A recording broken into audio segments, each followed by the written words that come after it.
तो चलिए बात कर लेते हैं सेकेंडरी एजुकेशन की। सेकेंडरी एजुकेशन का तात्पर्य होता है कि प्राथमिक स्तर के बाद और हायर एजुकेशन के पहले, यानी कि 6 से लेकर जनरली 10th तक की जो क्लासेस होती हैं वो सेकेंडरी स्कूल के अंतर्गत आती है। और बच्चे का जो मोरल और सोशल और कहना चाहिए फिजिकल डेवलपमेंट होता है सबसे ज्यादा वो इसी स्तर के अंतर्गत होता है। इसलिए जो सेकेंडरी स्तर के लिए टीचर्स होते हैं उन्हें बहुत अच्छे से ट्रेन होना चाहिए, क्योंकि सबसे अच्छा जो ग्रोथ होगा स्टूडेंट का, क्योंकि उस समय बच्चा टीनेज में भी पहुंच जाता है, तो सबसे इंपॉर्टेंट होता है उस वक्त कि बहुत अच्छे से बच्चे को शिक्षा दी जाए।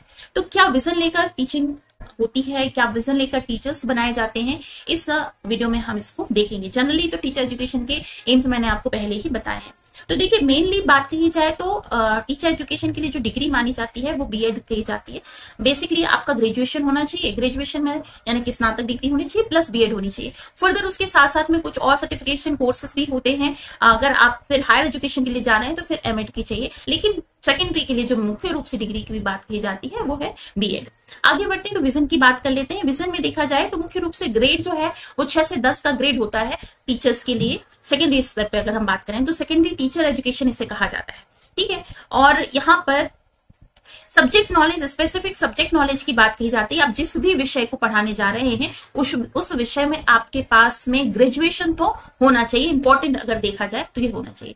एजुकेशनल रिक्वायरमेंट की बात की जाए, देखिए जब हम सेकेंडरी स्तर की बात करते हैं तो सारे ही सब्जेक्ट बच्चे को पढ़ने पड़ते हैं, जिसमें हर एक विषय आ जाता है। हिंदी भी आ जाता है, मैथमेटिक्स भी आ जाता है, साइंस भी आ जाता है। सभी विषय, जो भी आप विषय के शिक्षक बनना चाहते हैं या उसकी विषय की स्पेसिफिक ट्रेनिंग आपको लेना चाहिए, तो उसमें आपको ग्रेजुएशन होना चाहिए प्लस उसके बाद में जो भी बीएड जैसी डिग्री होनी चाहिए। इसके बाद कहें तो पेडागोजिकल ट्रेनिंग, सबसे महत्वपूर्ण बात आ जाती है पेडागोजिकल ट्रेनिंग। यहाँ पर यह सिखाया जाता है कि आप टीचर्स बन रहे हैं, आपको टीचर एजुकेशन प्रोवाइड की जा रही है, तो उसके पीछे मुख्य रूप से क्या उद्देश्य लेकर आपको पढ़ाई करनी है टीचर बनने के लिए। टीचर जो होता है वो कहा जाता है कि अगर टीचर अच्छा हुआ ना तो देश का भविष्य उसके हाथ में होता है, क्योंकि वो आने वाले भविष्य को तैयार कर रहा होता है अपने क्लासरूम में। तो पेडागोजिकल ट्रेनिंग की जो जरूरत है या फिर उसके गोल्स हैं वो किस उद्देश्य को लेकर बनाए जाते हैं। तो पहले तो एक्सेस टू एजुकेशन, सबसे पहले एजुकेशन जो है वो सभी को एक्सेस हो, सभी के लिए उपलब्ध हो। दूसरी बात में enhance teaching learning process, school में सबसे अच्छे से टीचिंग लर्निंग की प्रोसेस कंटिन्यूसली हो सकती है, तो उसको इनहेंस किया जा सके। इंक्लूसिव एजुकेशन की बात की जाए, मतलब समग्र शिक्षा की बात कही जाती है कि जितने भी स्टूडेंट्स हैं सभी एक साथ एक ही जगह पर एक ही छत के नीचे पढ़ें, चाहे वो किसी भी प्रकार की डिसेबिलिटीज के शिकार हो, ब्रिलियंट स्टूडेंट्स हो, डल स्टूडेंट्स हो, फिजिकली इसी तरह से वीक स्टूडेंट हो या मेंटली वीक स्टूडेंट हो, सभी एक साथ एक जगह पर पढ़े। इक्विटी इन एजुकेशन मतलब समता की भावना एजुकेशन में बढ़ाई जा सके, और इसके साथ साथ में जो महत्वपूर्ण पार्ट होता है इवेल्युएशन और मॉनिटरिंग, इसको भी इंप्रूव किया जा सके, ठीक है। तो जब हम टीचर एजुकेशन की बात करें सेकेंडरी स्तर पर, तो देखिए सब्जेक्ट स्पेसिफिक नॉलेज तो सबसे इंपॉर्टेंट है कि जिस भी विषय को आपको पढ़ाना है उसका सब्जेक्ट स्पेसिफिक नॉलेज आपको मिलना चाहिए। कैसे उसे पढ़ाया जा सकता है, उस विषय को पढ़ाने के लिए कौन कौन सी शिक्षण विधियां हैं उसका उपयोग किया जाता है, उसकी जानकारी आपको होनी चाहिए। पेडागोजिकल टेक्निक आप जाने, जिसके अंतर्गत माइक्रो टीचिंग भी आता है, क्लासरूम मैनेजमेंट भी आता है, स्ट्रेटेजी किस तरह से आपको बनानी है, लेसन प्लान कैसे बनाना है, लैब कैसे कंट्रोल करना है, इवेल्युएशन कैसे करना है, असेसमेंट कैसे करना है, क्वेश्चन पेपर कैसे बनाना है, ये सारी चीजें आपको पेडागोजिकल टेक्निक के अंतर्गत ही सिखाई जाती हैं। स्ट्रेटेजीज कैसे बनानी है, जैसे कि अगर आपको बच्चों को टूर पे ले जाना है या फिर लैब में आपको प्रैक्टिकल करवाने हैं, किसी तरह की एक्स्ट्रा करिकुलर एक्टिविटी करवानी है, तो उसके लिए स्ट्रेटेजी आपको कैसे बनानी है, ठीक है। नेक्स्ट आ जाता है teacher education program at this stage often include course on instructional method, ठीक है, instructional method, classroom management and educational psychology. ये तीनों ही चीजें बहुत महत्वपूर्ण होती है। क्यों महत्वपूर्ण होती है? पहली बात तो आपको इंस्ट्रक्शनल मेथड सीखना है, किस तरह से बच्चों को निर्देशित करना है। क्लासरूम मैनेजमेंट के अंतर्गत सब कुछ आ जाता है, चॉक डस्टर बोर्ड और बेंच से लेकर क्लासरूम किस तरह से डिजाइन होगा, ये सारी चीजें, स्टूडेंट्स किस तरह से बैठेंगे, अटेंडेंस कैसे ली जाएगी, ये सब कुछ क्लासरूम मैनेजमेंट के अंतर्गत आता है। ये सब कुछ आपको सिखाया जाता है। स्टूडेंट्स अलग अलग प्रकार के हैं तो अलग अलग उनकी बिहेवियर होते हैं, उनकी साइकोलॉजी अलग अलग होती है। एक टीचर को सारे स्टूडेंट्स को समता की भावना से देखना, तो सभी की साइकोलॉजी को भी बहुत अच्छे से समझना है। आगे बात करें सर्टिफिकेशन की, तो देखिए सर्टिफिकेशन में आप बहुत अच्छे से जानते हैं कि बीएड जो है वो बहुत महत्वपूर्ण डिग्री होती है अगर आप टीचर बनना चाहते हैं सेकेंडरी स्टेज पर। इसके अलावा बारी बारी से अलग अलग कोर्सेस, अलग अलग कहना चाहिए क्या, एग्जाम्स होते हैं स्टेट लेवल पर अलग होते हैं, आपका नेशनल लेवल पर अलग होते हैं, जैसे टेट हो गया, सी टेट हो गया, सुपर टेट हो गया, अलग अलग स्टेट अपने अपने टेट एग्जाम्स भी कराते हैं, टीचर एलिजिबिलिटी टेस्ट इनको कहते हैं। तो यही सर्टिफिकेशन कोर्सेस हैं जो चाहिए। सब्जेक्ट स्पेशलाइजेशन, देखिए जो सेकेंडरी स्तर पे बात की जाती है सारे ही सब्जेक्ट हो जाते हैं, जिसमें कि आपकी साइंस की अगर देखी जाए तो साइंस के सारे सब्जेक्ट है, मैथमेटिक्स के सारे सब्जेक्ट, मैथमेटिक्स हो जाती है, लैंग्वेज में हिंदी इंग्लिश संस्कृत जो भी उस क्षेत्र की भाषा है वो भी हो जाती है। इसके साथ में फॉरेन लैंग्वेज भी आजकल इंक्लूड की जा रही है, फॉरेन लैंग्वेज भी हो जाती है। तो सारे ही विषय होते हैं। तो जो भी टीचर बन रहा है, जो अपना विषय लेकर आ रहा है, उसमें उसको ग्रेजुएशन करके आना चाहिए और उस विषय में उसे महारत हासिल होनी चाहिए ताकि उससे संबंधित वह शिक्षा दे सके। ठीक है, आगे बढ़े। करिकुलम, देखिए करिकुलम बहुत महत्वपूर्ण पार्ट होता है एजुकेशन का। जैसे मैंने आपको पहले भी बताया, शिक्षा जो है वो त्रिविमीय प्रक्रिया होती है, जिसमें महत्वपूर्ण पार्ट होता है टीचर और दूसरा महत्वपूर्ण पार्ट होता है स्टूडेंट और तीसरा महत्वपूर्ण जो पार्ट होता है वो क्या होता है, करिकुलम, यानी कि सिलेबस जिसको लेकर आप आगे बढ़ेंगे। तो करिकुलम की डिजाइनिंग बहुत इंपॉर्टेंट रोल अदा करती है एजुकेशन में। तो stage in the process of curriculum development, तो सबसे पहले नीड ऑफ असेसमेंट, फिर सब्जेक्ट गोल ऑब्जेक्टिव, हर एक विषय को पढ़ाने के लिए कुछ ऑब्जेक्टिव्स होते हैं। डिजाइन द करिकुलम, करिकुलम को कैसे बनाना है। देखिए अगर आप कहीं पर भी जा रहे हैं, कुछ भी काम कर रहे हैं, तो आप एक पूरा तरीके से एक स्टेप बाय स्टेप प्रोसेस तैयार करते हैं कि कैसे आप आगे बढ़ेंगे, ऐसे ही नहीं चल देते हैं। तो यहाँ पर जब हम बच्चे को पढ़ा रहे हैं कोई भी विषय, तो उसमें क्या इंपॉर्टेंट होना चाहिए और क्या नहीं होना चाहिए। बहुत ज्यादा लेंथी करिकुलम नहीं होना चाहिए, लेकिन सारे ही विषय जो उस स्टेज पर बच्चे को सीखना है वो उसे मिलने चाहिए। तो इस तरह से करिकुलम डिजाइन एक बहुत महत्वपूर्ण पार्ट हो जाता है एजुकेशन के अंतर्गत। इसके बाद में उसको इम्प्लीमेंट करना है, मतलब जो करिकुलम बन गया है उसको कैसे इम्प्लीमेंट करना है, इसे भी सीखना एक बहुत महत्वपूर्ण स्टेप होता है। इवेल्युएशन, इवेल्युएशन जैसे आपने साल भर बच्चे को पढ़ाया, महीने भर आपको बच्चे को पढ़ाया, हफ्ते भर बच्चे को पढ़ाया, उसके लास्ट में उसका मूल्यांकन करना बहुत आवश्यक है कि आपने जो कुछ पढ़ाया है उसे समझ में आया भी है या नहीं, उससे क्या आगे उसे बेनिफिट्स मिलेंगे या नहीं। केवल कहना चाहिए किताबी कीड़ा तो नहीं बन रहा है बच्चा। तो इस तरीके से इवेल्युएशन होता है। तो ये सब कुछ करिकुलम के अंतर्गत पढ़ाया जाता है, करिकुलम डेवलपमेंट के अंतर्गत सिखाया जाता है। आगे बात करें तो यहाँ पर teacher at secondary stage, secondary level पे देखी जाए तो may be involve curriculum development, involve designing, lesson plan, assessment, educational material, ये सब कुछ करिकुलम डेवलपमेंट के अंतर्गत आता है। इन सब में स्टूडेंट्स जो टीचर एजुकेशन ले रहा है, जो आगे जाके टीचर बन रहा है, इन सभी के बारे में उसे समझाया जाता है। Teacher education program provide training in curriculum development technique. आगे जाकर अगर आप करिकुलम की डेवलपमेंट करना चाहते हैं या उसमें चेंजेस करना चाहते हैं, उसको डेवलप करना चाहते हैं, तो कैसी कर सकते हैं, क्या प्रोसेस के थ्रू आप करेंगे, उस सभी की ट्रेनिंग यहाँ पर दी जाती है। आगे बात की जाती है टेक्नोलॉजिकल इंटीग्रेशन। अब देखिए ये क्या है इंटीग्रेशन।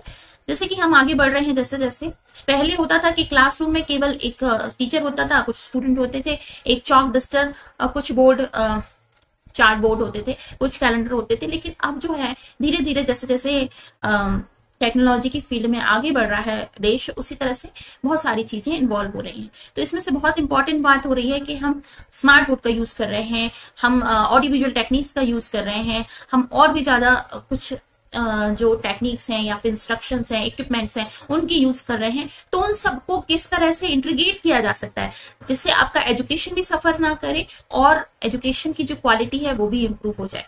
ठीक है, तो इंटीग्रेशन, टेक्नोलॉजी इंटीग्रेशन की बात की जाए तो यहाँ पर देखिए 5 stage model of computer technological integration, यहाँ पर जेनेरिक मॉडल हो जाता है, ई कैपेसिटी मॉडल हो जाता है, अलग अलग मॉडल्स हो जाते हैं, जिसके अंतर्गत आपको ये सब कुछ अपने टीचर एजुकेशन प्रोग्राम के अंतर्गत सीखना है, जिसमें आईसीटी भी महत्वपूर्ण रोल अदा करता है, टेक्नोलॉजिकल इंटीग्रेशन प्लानिंग मॉडल हो जाता है, एक्टिविटी सिस्टम मॉडल हो जाता है। ये सब कुछ सीखना होता है, जिसको अगर हम कंपाइल कर लें तो उसे कहा जाता है एक साथ समग्रता के रूप में ये सब कुछ सीखना, यानी उसे इंटीग्रेट कर देना, समाकलन जिसे कहा जाएगा। आगे बात करें तो सेकेंडरी स्टेज पर जो स्टूडेंट टीचर होगा वो एजुकेशनल टेक्नोलॉजी में पारंगत होना चाहिए। उसे crucial role of modern classroom के किस तरह से किया जाएगा उसे सीखना चाहिए, सीखना आना चाहिए।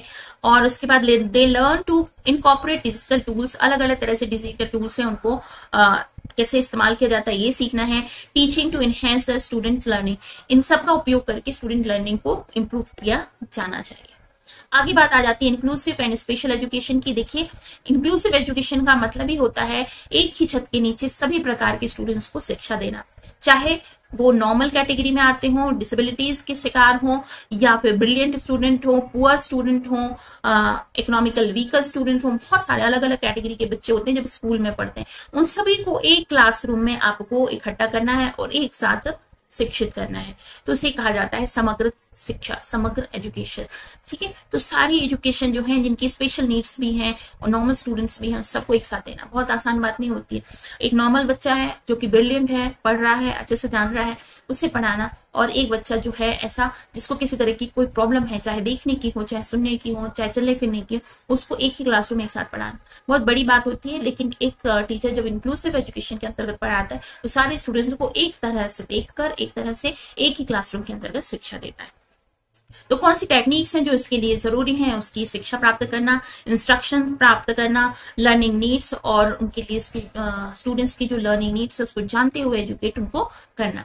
अब आ जाता है असेसमेंट। असेसमेंट जो है वो एक महत्वपूर्ण बात हो जाती है जब हम मूल्यांकन की बात करते हैं।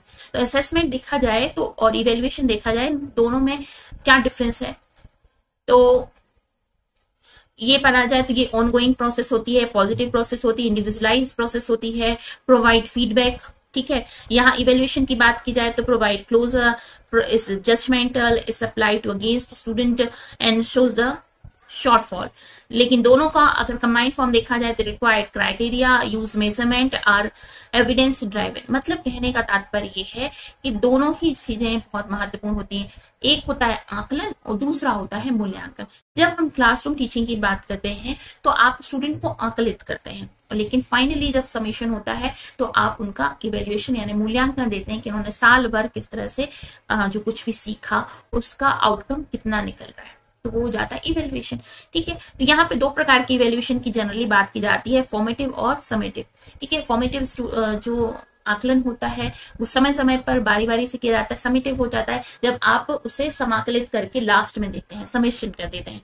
ठीक है, तो किस तरीके से कौन कौन सी प्रोसेस है इवेल्युएशन की वो सीखना। They develop skill in designing fair effective assessment and guide instructions. जब आप टीचर एजुकेशन प्राप्त करते हैं तो इन सभी के विषय में आपको शिक्षित किया जाता है। प्रोफेशनल डेवलपमेंट की बात की जाए तो देखिए, teaching is the evolving profession and secondary teacher must commit ongoing professional development। देखिए, प्रोफेशनल तो है ही, अगर आप घर पे किसी बच्चे को ऐसे ही पढ़ा रहे हैं वो एक तरह से इनफॉर्मल प्रोसेस हो गई, लेकिन आप अगर किसी क्लासरूम में किसी स्टूडेंट को पढ़ा रहे हैं, किसी क्लास के एक पर्टिकुलर सिलेबस में रहकर आप उसे पढ़ा रहे हैं, तो ये प्रोफेशनल कोर्स हो जाता है। तो प्रोफेशनल डेवलपमेंट की यहाँ पर बात की जाती है। एजुकेशनल रिसर्च को इम्प्रूव करने के लिए भी बहुत महत्वपूर्ण विषय है कि जो वर्षों पुरानी विधियां हैं उन्हीं को ही फॉलो ना किया जाए, बल्कि नए नए इनोवेशन क्लासरूम टीचिंग में लेकर आया जाए। तो उसके लिए हमेशा रिसर्च की जो फील्ड है उसको आगे बढ़ाते रहना चाहिए। प्रैक्टिस इंपॉर्टेंट होती है और करिकुलम में समय समय पर जो परिवर्तन है वो भी महत्वपूर्ण होता है, क्योंकि अपडेट हो रहा है, रेगुलरली ही अपडेट हो रहा है साइंस एंड टेक्नोलॉजी। तो इन सभी को अपडेट करने के लिए समय समय पर प्रैक्टिस को भी इम्प्रूव किया जाना चाहिए और करिकुलम मेथड्स इन सभी को इम्प्रूव किया जाना चाहिए। आगे बात कर लेते हैं ethical and legal consideration. Ethical का मतलब क्या हो जाता है? वैल्यू से संबंधित, और लीगल का मतलब हो जाता है आपका जो वैलिड होना चाहिए होते हैं। ठीक है, टीचर एजुकेशन प्रोग्राम ऑल्सो बिताइज the ethical and legal responsibilities of educator. ठीक है, एक तरह से जब आप प्रोफेशनल टीचर हो जाते हैं तो एक आपकी रिस्पॉन्सिबिलिटी हो जाती है स्टूडेंट्स को लेकर, जो भी आप पढ़ा रहे हैं वो ऑथेंटिक हो, सही हो, ताकि आपके पढ़ाने से जो बच्चा सीख रहा है उसका उपयोग वो आगे फ्यूचर में करेगा। तो वो फ्यूचर में जो भी उपयोग करेगा उससे बहुत लोग प्रभावित होंगे। इसलिए एक आपकी रिस्पॉन्सिबिलिटी बन जाती है कि आप जो भी बच्चों को सिखा रहे हैं वो बहुत ही सही होना चाहिए। अगर गलत हो गया, आपने सिखाया है स्टूडेंट को, तो अकेला वो स्टूडेंट प्रभावित नहीं होगा, उससे जुड़े हुए बहुत सारा समाज प्रभावित होगा। अब इसके बाद में होता है including issues related student privacy, बच्चे की प्राइवेसी से संबंधित, एकेडमिक इंटीग्रिटी से संबंधित और प्रोफेशनल कंडक्ट से संबंधित, इन सभी को लेकर आपको ध्यान देना है। Teacher education at secondary stage designed to produce well prepared knowledgeable and effective educator आपको who can help student navigate the challenge of the later stage of their education। ठीक है, एक टीचर जो बन रहा है ना, टीचर बच्चे की क्या कर रहा है, पूरी ओवरऑल उसकी ग्रोथ को देख रहा है जो आगे स्टूडेंट्स की जिंदगी में काम आएगी। ठीक है, प्रिपेयर फॉर कॉलेज करियर, जो सेकेंडरी स्टेज पे स्टूडेंट्स हम पढ़ाते हैं वो आगे हायर एजुकेशन प्राप्त करेंगे, तो सेकेंडरी स्तर पर आप उनका बेस बना रहे हैं, जो उनका बेस बनेगा तभी जाके वो हायर एजुकेशन को प्रॉपर ले पाएंगे। ठीक है, उन्हें इन्फॉर्म्ड बनाते हैं, उनकी क्रिटिकल थिंकिंग को इम्प्रूव करते हैं। ये सारी ही चीजें आपको स्टूडेंट्स के बारे में जाननी है, स्टूडेंट्स को आगे बढ़ानी है। ठीक है, तो ये था आज का वीडियो जिसमें हमने सेकेंडरी स्टेज की बात करी। आई होप कि आपको ये पसंद आया होगा और इन्फॉर्मेटिव लगा होगा। अगर आप बीएड के स्टूडेंट हैं, एमएड के स्टूडेंट हैं या नेट की प्रिपरेशन कर रहे हैं तो बहुत कुछ आपको इसमें से जानने का मौका मिला होगा। अगर वीडियो अच्छा लगा है, इन्फॉर्मेटिव लगा है, काम का लगा है तो जाते जाते इसे लाइक कीजिएगा और अपनी ही तरह के स्टूडेंट्स के साथ में शेयर जरूर कीजिएगा। और अगर आप मुझसे कनेक्ट करना चाहते हैं तो ये हमारे कॉन्टेक्ट डिटेल है, इसमें आप मुझे कॉन्टेक्ट कर सकते हैं। ठीक है, ये नंबर है जिस पर आप मुझे मैसेज कर सकते हैं। हमारी क्लासेस में ज्वाइन होने के लिए सेल्फ लर्निंग जो हमारा टेलीग्राम चैनल है उससे आप हमें ज्वाइन कर सकते हैं। हमारा इंस्टाग्राम आईडी है, मेल एड्रेस है जिस पर आप मुझे ज्वाइन कर सकते हैं। ठीक है, नेट की प्रिपरेशन के लिए यूजीसी नेट पेपर 2 जो एजुकेशन है उसकी प्रिपरेशन करने के लिए जो कोर्सेज चलते हैं या फिर एग्जाम्स बनते हैं जैसे यूपीएचएससी, सीटेट और सेट एग्जाम, इन सभी की प्रिपरेशन करने के लिए आप हमसे ज्वाइन कर सकते हैं, हमें ज्वाइन कर सकते हैं। तो that's all from my side in this video. I hope आपको पसंद आया होगा। अगर अच्छा लगा है तो जाते जाते लाइक कीजिएगा और हमारे चैनल को सब्सक्राइब जरूर कर लीजिएगा आगे इसी तरीके की वीडियोस के लिए। तो करते हैं इसको खत्म। अब नेक्स्ट वीडियो आएगा उसमें हम हायर एजुकेशन के लिए टीचर एजुकेशन की बात करेंगे। ठीक है, तो अपना बहुत ख्याल रखिए। This is Manisha signing off. Bye bye.